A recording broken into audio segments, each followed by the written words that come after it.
کرے گا تو بعض حقیقتیں ایسی ہوتی ہیں کہ دشمن بھی اگر ہے تو گھٹنے ٹیک کے ان کو تسلیم کرنے پہ مجبور ہوتا ہے۔ میں یہاں پر آپ کے سامنے ایک حوالہ پیش کر رہا ہوں ابن تیمیہ کا، اس واسطے نہیں کہ ہم دلیل لے رہے ہیں، ہم سند لے رہے ہیں، بلکہ یہ بتانے کے لیے کہ ہمارے اپوزیشن میں بدعقیدہ فرقوں میں جو لوگ اہل بیت پاک کی عظمت کو ماننے کا انکار کرتے ہیں، یا پھر جو لوگ اہل سنت و جماعت کے مسلم نظریات قبول کرنے سے انکار کرتے ہیں، لوگوں کو اس کے خلاف بلاتے ہیں اور لوگوں کو بہکاتے ہیں، ایسے لوگوں کے لیے فی زمانہ وہابیت کا بہت زور ہے، نزدیت کا بہت زور ہے۔ فی زمانہ ایسے صرف اس تناظر میں یہ بات میں آپ کے سامنے پیش کر رہا ہوں کہ علامہ ابن تیمیہ نے اپنی کتاب اقتضاء الصراط المستقیم میں یہ مضمون لایا ہے۔ علامہ ابن تیمیہ مطلب وہ ہماری طرف کے لیے تو بدعقیدوں کی جانب سے وہ ان کے بہت بڑے امام، ان کے بہت بڑے ہیرو ہیں۔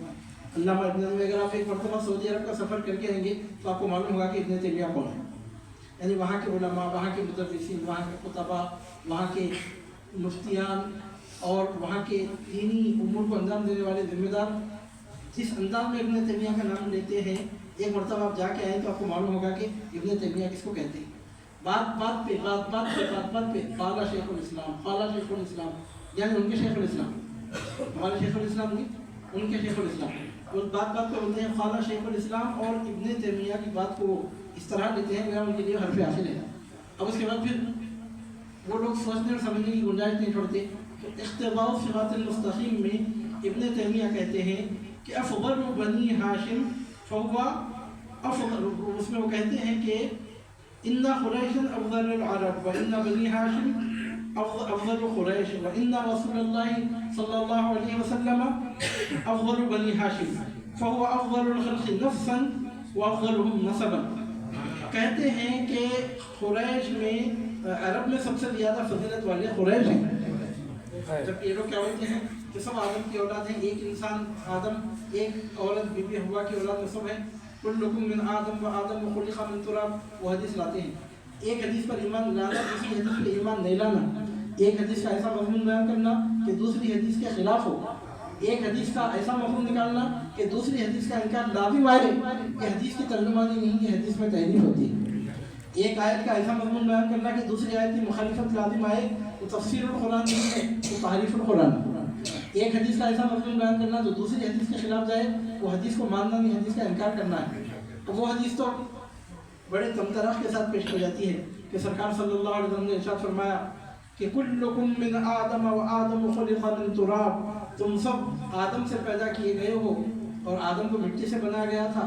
تو اس میں کون سی بات غلط ہے؟ کلکم من آدم، تم سب آدم سے پیدا کیے گئے ہو، اس سے کیا ثابت ہوتا ہے؟ اسے یہ معلوم ہوتا ہے تمام انسانوں کی بقا کا جو سلسلہ نشون، یعنی ان کی تخلیق کا جو سلسلہ شروع ہوا آدم علیہ السلام سے شروع ہوا، کلکم من آدم و آدم خلق من تراب۔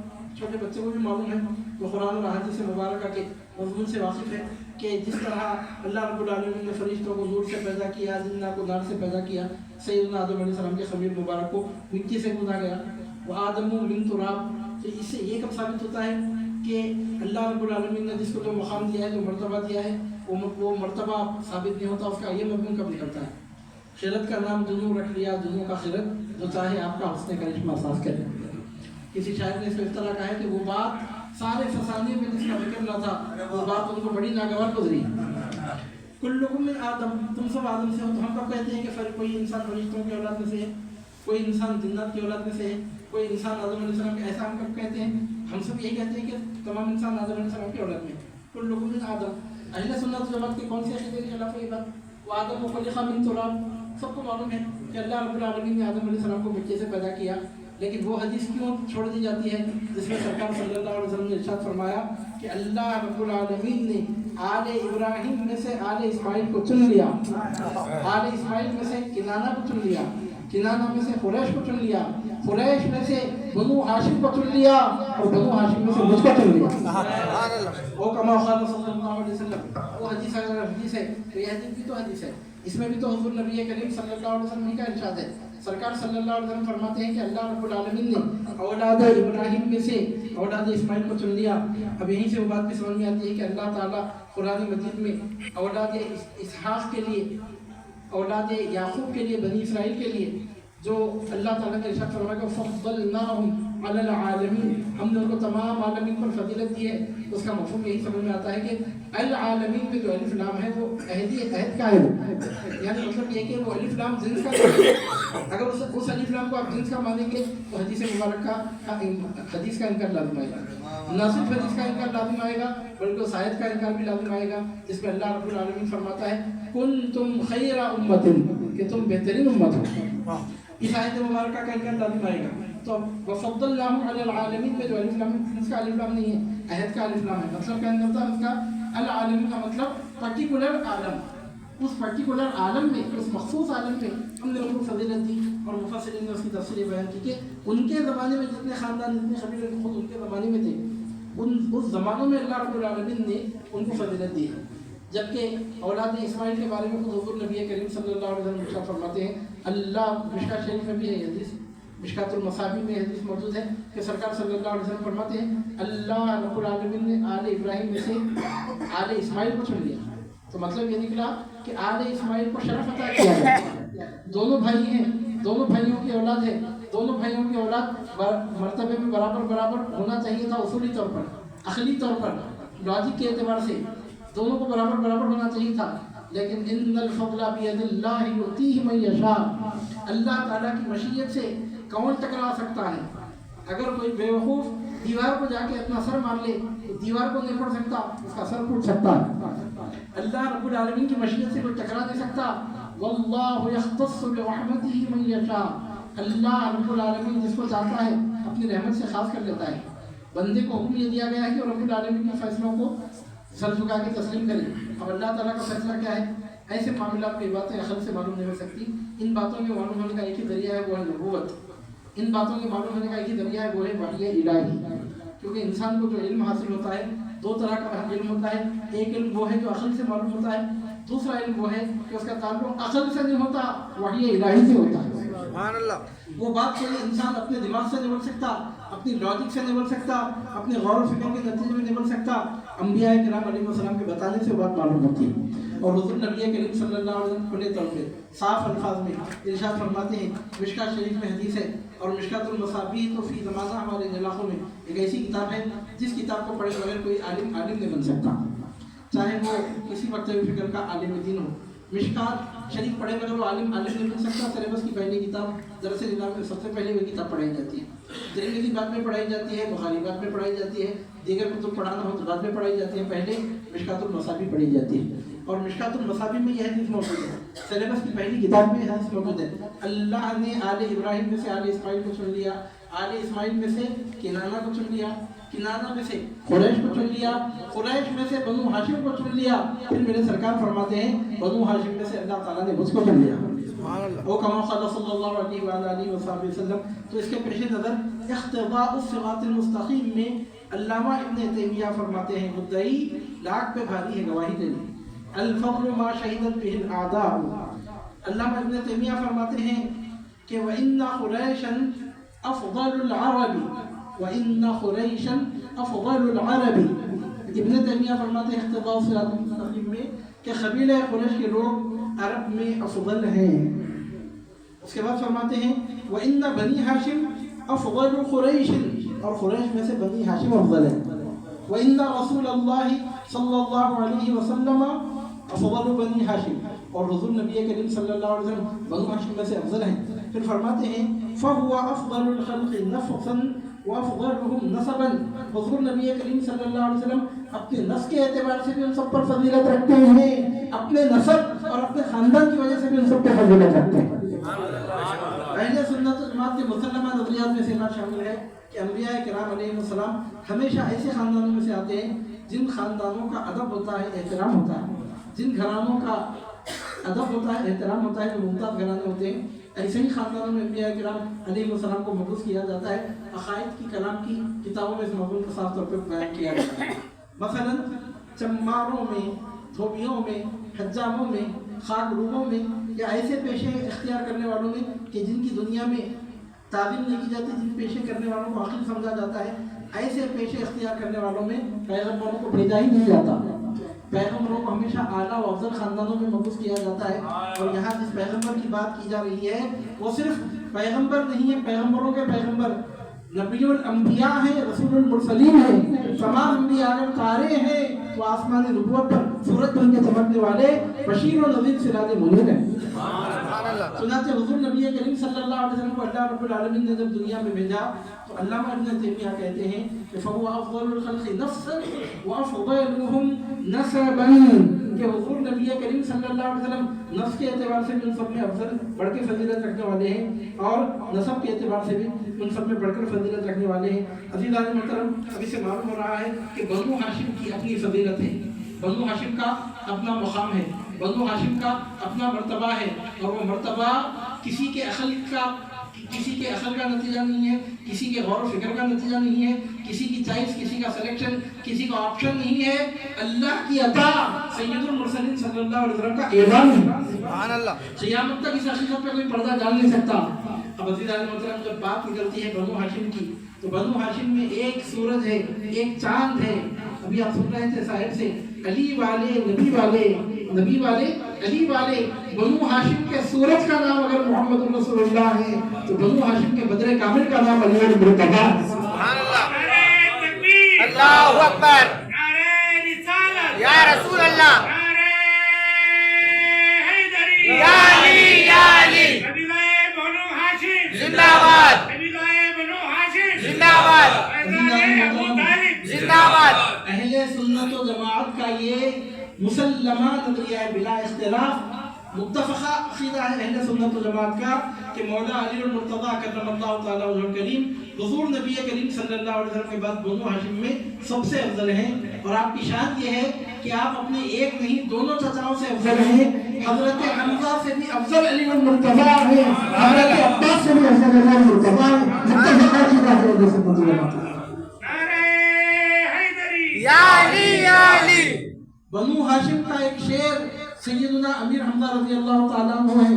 अज़ीज़ान मुहतरम, बनी खानदानी बनु हाशिम का एक महकाता हुआ फूल हज़रत सैयदना अब्बास बिन अब्दुल मुत्तलिब भी हैं, जिनको हुज़ूर नबी करीम सल्लल्लाहु अलैहि वसल्लम अपने वालिद की तरह ऑनर दिया करते थे, रिस्पेक्ट पे किया करते थे, जिनकी ताज़ीम तौक़ीर किया करते थे। सरकार अकरम सल्लल्लाहु अलैहि वसल्लम के दुनिया से तशरीफ़ बज़ाहिर पर्दा फरमाने के बाद एक ऐसा भी दौर आया, एक ऐसा मौका आया, खैर साली की नौबत आई, बारिश नहीं बरस रही थी। बुखारी शरीफ में रिवायत है, सहीह बुखारी में, कि सैयदना उमर फारूक आज़म रज़ी अल्लाह ताला के दौर में खैर साली का माहौल था, बारिश नहीं बरस रही थी। लोगों ने जाकर आपसे शिकायत की तो करना क्या चाहिए था? नमाज़ इस्तिस्क़ा पढ़ना चाहिए था। वही तो तरीक़ा है, बेशक वो तरीक़ा है, लेकिन उस मरतबा अमीरुल मोमिनीन सैयदना उमर फारूक रज़ी अल्लाह ताला ने बजाय सुन्नत की अहमियत दिखाने के रसूल पाक सल्लल्लाहु अलैहि वसल्लम की निस्बत की अहमियत दिखाना पसंद करते हैं। जहाँ सुन्नत की अहमियत दिखाना है तो वहाँ सुन्नत की अहमियत दिखाई जाती है, और जहाँ निस्बत की अहमियत दिखाना है तो वहाँ निस्बत की अहमियत दिखाई जाती है। सुन्नत का अमल अगर हुज़ूर नबी करीम सल्लल्लाहु अलैहि वसल्लम के फ़ेल से है तो निस्बत का अमल हुज़ूर नबी करीम सल्लल्लाहु अलैहि वसल्लम की ज़ात से है। अज़ीज़ान मुहतरम, सुन्नत का ताल्लुक़ सरकार सल्लल्लाहु अलैहि वसल्लम के फ़ेल से है, और निस्बत का ताल्लुक़ सरकार अकरम सल्लल्लाहु अलैहि वसल्लम की ज़ात से है। और निस्बत ज़ात से कायम होती है, सिफत ज़ात से कायम होती है, फ़ेल ज़ात से कायम होता है, ज़ात फ़ेल से कायम नहीं होती। फ़ेल ज़ात से कायम होता है, ज़ात मुक़द्दम होती है, ज़ात को तरजीह दी जाती है, उसके बाद का मर्तबा फ़ेल का होता है। अज़ीज़ान मोहतरम, मैं अर्ज़ कर रहा था आपके सामने कि अमीरुल मोमिनीन उमर फारूक रज़ी अल्लाह ताला ने क्या किया, तमाम लोगों के दरमियान हज़रत सैयदना अब्बास बिन अब्दुल मुत्तलिब से दरख्वास्त की आप तशरीफ़ लाएँ। वो तशरीफ़ ले आए तो तमाम लोगों को जमा किया, हज़रत अब्बास को बीच में बिठा के अतराफ़ से हल्का बनाकर तमाम लोगों को ठहरा दिया और ख़ुद दुआ करने लगे कि परवरदिगार, जब तक तेरे रसूल सल्लल्लाहु अलैहि वसल्लम हमारे दरमियान जलवा फरमाते तो हम सरकार सल्लल्लाहु अलैहि वसल्लम के वसीले से दुआएं किया करते थे, बारिश की तरफ किया करते थे। ये इस बात की तरफ इशारा था कि सरकार सल्लल्लाहु अलैहि वसल्लम के बचपन में एक मरतबा मक्का मुकर्रमा में बारिश नहीं बरसी थी, बहुत खैर साली भी थी। लोगों ने आकर हज़रत सैयदना अबू तालिब अलैहिस्सलाम से अर्ज़ किया था कि बारिशें नहीं बरस रही, क्या किया जाए। हालांकि सरकार सल्लल्लाहु अलैहि वसल्लम की उम्र मुबारक उस वक्त एक रिवायत के मुताबिक 10 साल या उसके आगे पीछे थी, ज़्यादा बड़ी उम्र नहीं थी, बचपन या लड़कपन शरीफ की उम्र थी। ایسے موقع پر حضرت سیدنا ابو طالب علیہ السلام نے کعبۃ اللہ شریف کے سامنے لا کر حضور نبی کریم صلی اللہ علیہ وسلم کو ٹھہرایا. چاہتے تو کعبے کے وسیلے سے دعا کر سکتے تھے, کعبے کے متولی تھے, لیکن کعبے کے وسیلے سے دعا نہیں کی, کعبے کے وسیلے سے دعا کی. چاہتے تو رب کعبہ سے حرمت کعبہ کا اس طرف فرما سکتے تھے, لیکن اس دن کعبے کی حرمت دکھانے کے بجائے کعبے کو جس کا ہاتھ لگنے کے بعد کعبہ بتوں کی گندگی سے پاک ہونے والا تھا, ان کی عظمت بتانے کو آپ نے مناسب سمجھا. حضرت سیدنا ابو طالب علیہ السلام نے اس موقع پر ایک شعر پڑھا تھا, اور اس شعر کو محققین ناقدین کہتے ہیں کہ آج کروڑہ اربوں خربوں اشعار نعتیہ شاعری میں لکھے جا چکے ہیں, لیکن سب سے پہلا شعر جو نعتیہ شاعری میں لکھا گیا تھا, جو موضوع کیا گیا تھا, جو کہا گیا تھا, وہ حضرت سیدنا ابو طالب علیہ السلام کا ہے. اس میں آپ نے فرمایا تھا وَأَبْيَضُّ يُسْتَسْقَى الْغَمَامُ بِوَجْهِهِ, کہ یہ ایسے گورے رنگ والے ہیں کہ ان کے چہرے انور کے صدقے میں بارشوں کو طلب کیا جاتا ہے. یہ ایسی گوری رنگت والے ہیں, یہ ایسے حسن و جمال والے ہیں کہ جن کے چہرے کو دیکھ کر کوئی انسان فرشتہ ہو جائے تو حیرت کی بات نہیں ہے. یہ ایسے رنگ روپ والے ہیں کہ آسمان کا بادل ان کے چہرے کو دیکھے گرج کے برسنا شروع کر دیتا ہے. ثمار الیتامى عصمۃ للأوامل, یہ یتیموں کی پناہ گاہ ہے اور بیواؤں کی یہ حفاظت کرنے والے ہیں. نعتیہ شاعری کا پہلا شعر وجود میں آیا, حضرت سیدنا ابو طالب علیہ السلام نے حضور نبی کریم صلی اللہ علیہ وسلم کے وسیلے سے دعائیں مانگی. دیکھنے والوں نے دیکھا, اسی وقت بادل امٹ کے آئے, گرجنے لگے, برسنے لگے, بارشوں کو برسنے میں دیر نہیں لگی. گویا حضرت سیدنا ابو طالب علیہ السلام نے دنیا کو دکھایا کہ جو کام تم بعد میں کرنے والے ہو, کام میں ابھی سے کر رہا ہوں, آئندہ تو تم سب ان کو وسیلہ بنانے والے ہو, وقت آنے پر ان کو وسیلہ بنا رہا ہوں. جو کام عقلمند پہلے کرتا ہے وہی کام دوسرے لوگ بعد میں کرتے ہیں. عزیزان محترم, جو کام عقلمند کرتا ہے وہی کام دوسرے لوگ بھی کرتے ہیں. عقلمند پہلے جو کام کرتا ہے دوسرے لوگ بعد میں وہ کام کرتے ہیں. تو حضرت سیدنا عمر فاروق اعظم رضی اللہ تعالیٰ نے, ہو سکتا ہے کہ اسی واقعے کو یاد کیا ہو کیونکہ ایسا ہوا تھا. اس کے بعد سرکار صلی اللہ علیہ وسلم چونکہ بظاہر نظروں سے اوجھل تھے, حالانکہ سرکار صلی اللہ علیہ وسلم گئے کہیں نہیں, اپنے مزار مبارک میں آج بھی وہ اصلی حقیقی جسمانی حیات طیبہ کے ساتھ موجود ہے. سرکار اکرم صلی اللہ علیہ وسلم برزخی حیات کے ساتھ موجود نہیں ہے, جسمانی حقیقی حیات طیبہ کے ساتھ اپنے مزار پرانوار میں موجود ہیں. اور یہ بات اہل سنت والجماعت کے پاس متفق ہے کہ جب کوئی شخص مدینہ منورہ میں حاضری دے, صاحب تشریف لے جانے والے, اور طریقہ کیا ہے, جب کوئی مدینہ منورہ کو جاتا ہے تو ہم کو ادب یہ بتایا گیا ہے کہ ہم ان سے التماس کریں کہ ہمارا سلام سرکار صلی اللہ علیہ وسلم کی بارگاہ عالیہ میں پہنچائے. کیونکہ سرکار صلی اللہ علیہ وسلم یہاں سے ہمارا سلام نہیں سن رہے ہیں, یہاں سے بھی سن رہے ہیں, لیکن وہاں کا امتیاز یہ ہے کہ یہاں روحانی طور پہ اگر سن رہے ہیں تو وہاں روح مال جسم کے سرکار صلی اللہ علیہ وسلم جلوہ فرما ہے. سرکار اکرم صلی اللہ علیہ وسلم کا پیکر اثر وہاں جلوہ فرما ہے. اسی موقع پر ہم سب کی جانب سے ہم درخواست کریں گے صاحب سے کہ ہم سب کا سلام آپ پیش کروائیے سرکار صلی اللہ علیہ وسلم کا بارگاہ میں. اور یہ بات اہل سنت والجماعت کے پاس متفقہ ہے عزیزان محترم کہ سرکار صلی اللہ علیہ وسلم اپنی قبر مبارک میں اصلی حقیقی حیات طیبہ کے ساتھ موجود ہیں, برزخی حیات کے ساتھ نہیں, اصلی حیات حقیقی حیات کے ساتھ. اگر برزخی حیات کے ساتھ سرکار صلی اللہ علیہ وسلم جلوہ فرما ہوتے تو آپ کی ازواج مطہرات کا دوسرے مردوں سے نکاح کرنا جائز ہو جاتا بعد میں عدت گزارنے کے بعد, تو دوسرے کئی قسم کے اس طرح کے مسائل پیش آتے. ایسا نہیں ہوا, چنانچہ سرکار صلی اللہ علیہ وسلم موجود ہے لیکن عام لوگوں کی نظروں سے اوجھل ہیں. سرکار صلی اللہ علیہ وسلم ہم کو دیکھ رہے ہیں, ہم سرکار صلی اللہ علیہ وسلم کو نہیں دیکھ سکتے ہیں. اور یہیں پہ بات نکلی ہے تو ایک بہت اہم بات میں آپ کے سامنے عرض کر کے بات کو آگے بڑھاتا ہوں. خلق کا تصور کیا ہے, خلق کس کو کہتے ہیں, قریب ہونے کا مطلب کیا ہے, بندہ خدا کے قریب ہو اس کا مطلب کیا ہے. سر الاسرار و مظہر الانوار فیما یحتاج الیہ الابرار میں سید الاولیاء امام الواصلین شیخ الکل پیران پیر شیخ عبد القادر الجیلانی رضی اللہ عنہ نے خلق کی ایک بہت بہترین توجیہ بیان فرمائی ہے. قریب ہونے کا مطلب کیا ہے. قریب کون ہوتا ہے, جو پہلے دور تھا تو بعد میں قریب ہوتا ہے. پھر اللہ تعالیٰ تو کسی سے کبھی دور ہے ہی نہیں.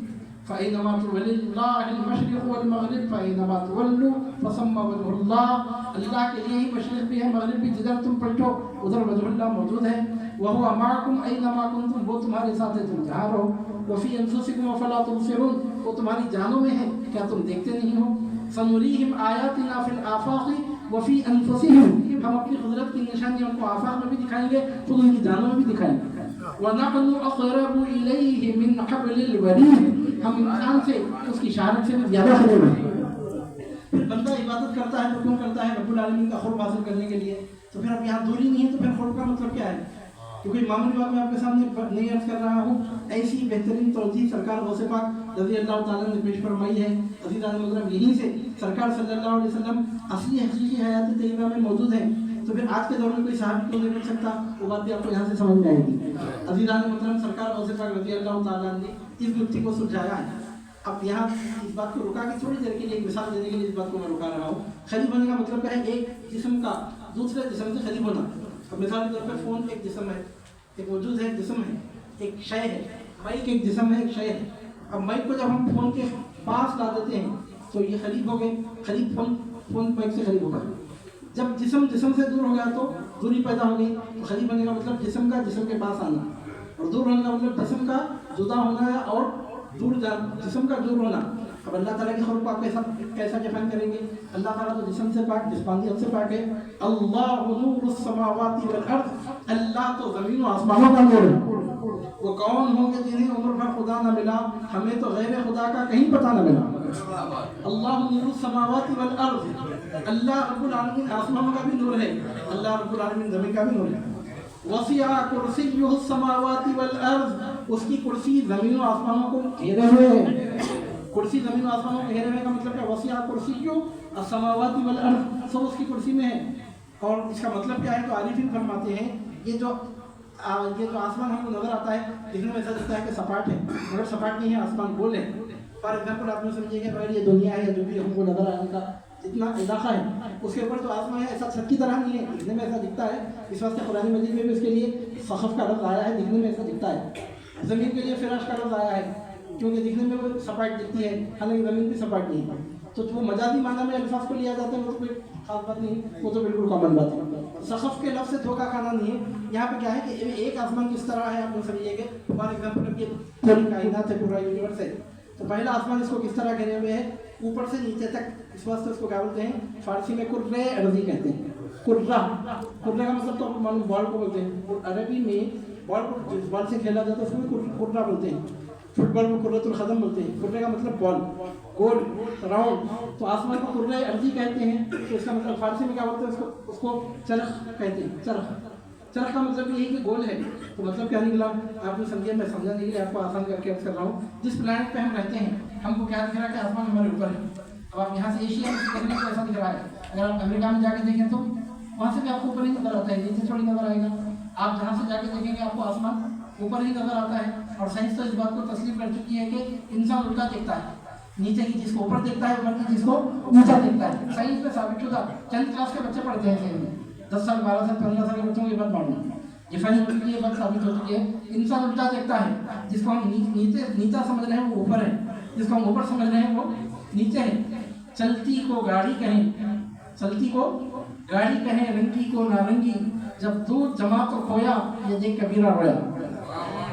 चलने वाली को हम कहते हैं गाड़ी, चलती को गाड़ी कहें, रंगी को नारंगी, जिसमें अच्छा खासा रंग है उसको हम बोल रहे हैं नारंगी। जब दूध जमा तो खोया, खोया का वो तो जमा हो गया, ये देख कबीरा रोया। तो अज़ीज़ान मोहतरम, अब ये हमको ऐसा जो आसमान नज़र आता है ऊपर की तरफ, तो इस वास्ते है कि हम उल्टा देखते हैं। ये हमारी आँख में अल्लाह ताला ने ऐसी कैपेसिटी रखी है कि जो चीज़ जैसे उसको उल्टा करके हमारी आँख दिखाती है। इस वास्ते हमको ऐसा दिखता है कि ज़मीन नीचे है, हालांकि ज़मीन हमारे ऊपर है, हमारा सर नीचे है, हमारे पैर ऊपर है हकीकत में। तो बोलने का चूँकि ज़मीन की गिरावट उसको खींचे हुए, तो इस एतबार से अगर देखा जाए, आप एशिया में से देखें तो आसमान आपको ऊपर नजर आएगा, अफ्रीका में से देखें तो आसमान आपको ऊपर नजर आएगा, आप अमेरिका में से देखें तो आसमान आपको ऊपर से नजर आएगा। आसमान के नजर आने में कोई तब्दीली नजर नहीं आएगी। चांद के नजर आने में बहुत बड़ी तब्दीली नजर आती है। जो लोग गए होंगे तो उनको मालूम होगा, नहीं गए मैं भी गया नहीं अब तक, मगर जो लोग वहाँ पे रहते हैं, जाके आते हैं, उन लोगों से सुन के बोल रहा हूँ। हमारे पास चांद जितना साइज का दिखता है, वो लोग बोलते हैं कनाडा में से, अमेरिका में से बहुत बड़ा दिखता है चांद। वहाँ से हमको जितना चांद नजर आ रहा है उससे 3 गुना 4 गुना नजर आ रहा है, ऐसा बड़ा उनको चांद नजर आता है। हमको जितना नजर आ रहा है उससे बहुत बड़ा उनको चांद नजर आता है, उनको चांद के करीब है, यानी ऊपर की तरफ है वो, हम नीचे की तरफ हैं। तो चांद के नजर आने में फ़र्क है, ये बात सही है। बहुत बड़ा उनको चांद नजर आता है, हमको बहुत छोटा नजर आता है, वो चांद की हद तक है। लेकिन जहाँ तक मामला सूरज का है, तो सूरज हमको जैसा दिख रहा है उनको वैसे ही दिखता है, क्योंकि बहुत ज़्यादा दूर होने की वजह से ये खुर्ब बहुत का कोई फासला नहीं है। इसी तरीके से अज़ीज़ान मोहतरम, आसमान यहाँ से हमको जैसा दिख रहा है वहाँ से वैसे दिख रहा है। तो समझाने के लिए मैं आपके सामने अर्ज कर रहा हूँ कि अब अगर इस तरह देखा जाए, तो अगर समझिए आप ये दुनिया है, दुनिया से मुराद ये पूरे प्लैनेट्स, पहले बोलते थे 9 प्लैनेट्स हैं, 3 जनरेशंस ये पढ़ के चले गए दुनिया से कि there are 9 planets, there are 9 planets, there are 9 planets. अब उसके बाद चंद साल पहले एक मीटिंग करके इंटरनेशनल लेवल पर साइंसदानों ने थ्योरी बदल दी। अब कहते हैं कि वो हमारी गलती हो गई थी कि हमने प्लूटो को शामिल कर लिया। 3 जनरेशन पढ़ा के गुजर जाने के बाद अब अपनी गलती गर्म करके बोल रहे हैं कि देयर आर 8 प्लैनेट्स। प्लूटो को हमने गलती से प्लैनेट्स में तस्लीम कर लिया था, वो प्लैनेट में नहीं है, सैयारा नहीं है, वो सैयारचा है, सैयारा नहीं है, सैयारचा है, गैरी प्लैनेट है, असली प्लैनेट नहीं है। अब 8 प्लैनेट की थ्योरी पढ़ाई जा रही है। इस वक्त कहते हैं कि फलसफियों की बात बदल सकती है, खुदा की बात बदल ही नहीं सकती। अकल के जरिए हासिल किए जाने वाले इल्म में तब्दीली आना लाजिमी है, तब्दीली आती है, लेकिन वही के जरिए जो मालूमात होती है उसमें तब्दीली आ नहीं सकती। तो अब देखिए, अब जितने भी प्लैनेट्स हैं, इन पूरे प्लैनेट्स के एतबार से, इस एतबार से अगर देखा जाए तो तेरे होने का हुआ मुझको यकीन, कुछ नहीं हूँ, कुछ नहीं हूँ, कुछ नहीं, ये हकीकत है। इंसान समझता है कि मैं ये हूँ, मैं वो हूँ, मैं ऐसा कर दिया, मैं वैसा कर दिया, मैं ये हूँ, मैं वो हूँ, मेरे करने, मैं ऐसा करने से ऐसा हुआ, वैसा करने से वैसा हो। ये झूठ है, किसी के इस तरह करने से कुछ होता नहीं। अल्लाह रब्बुल आलमीन जिससे जो काम लेना है कठपुतलियों की तरह नचा के उनसे काम लेता है। रब्बुल आलमीन अगर चाहे तो मूसा की परवरिश फिरौन की गोद में हो सकती है। रब्बुल आलमीन अगर चाहे फिरौन के महल में मूसा अलैहिस्सलाम की परवरिश हो सकती है। किससे कब कैसा काम लेना है अल्लाह ताला को मालूम है। तो बहरहाल मैं अर्ज़ कर रहा था आपके सामने कि इस कायनात के बारे में जो चीज़ें मुशाहदे में आ चुकी हैं, उनसे कुरान मजीद के बयान करदा इन हक़ाइक़ की ज़बरदस्त तस्दीक़, तौसीक़, तायद हो रही है। और यहाँ पे एक बात मैं आपके सामने और क्लियर करूँगा कि आजकल कुरान मजीद की जो तफसीरें की जा रही हैं, उन तफसीरों में एक तफसीर है कुरान मजीद की साइंटिफिक तफसीर। अब साइंटिफिक तफसीर करना जायज़ है कि जायज़ नहीं है, उसमें भी उलमा का इख्तिलाफ है। सही बात यह है कि साइंटिफिक तफसीर करना जायज़ नहीं है। सही बात यह है क्योंकि तफसीर का ताल्लुक अक़ल से नहीं है। साइंस